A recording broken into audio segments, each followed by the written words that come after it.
ठीक है, त्याचं उत्तर असं आहे कि मैं देर से आया मगर दुरुस्त आया।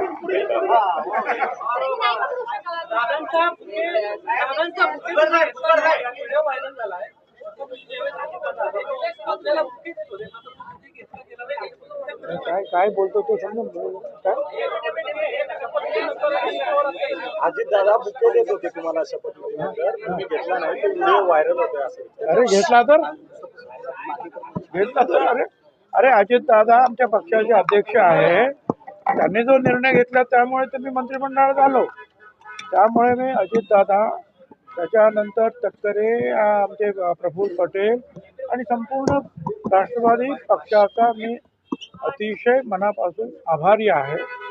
मी माननीय मुख्यमंत्री आणि दुसरे उपमुख्यमंत्री शिंदे साहेब यांचा सुद्धा आभारी आहे। मी समता परिषदेचा आभारी आहे। मी मोदी साहेबांचा आणि अमित शाह साहेब यांचा सुद्धा आभारी आहे। आणि मी येवला मतदारसंघातील, येवला लासलगाव मतदारसंघातील माझ्या मतदार बांधवांचा, भगिनींचा फार फार आभारी आहे।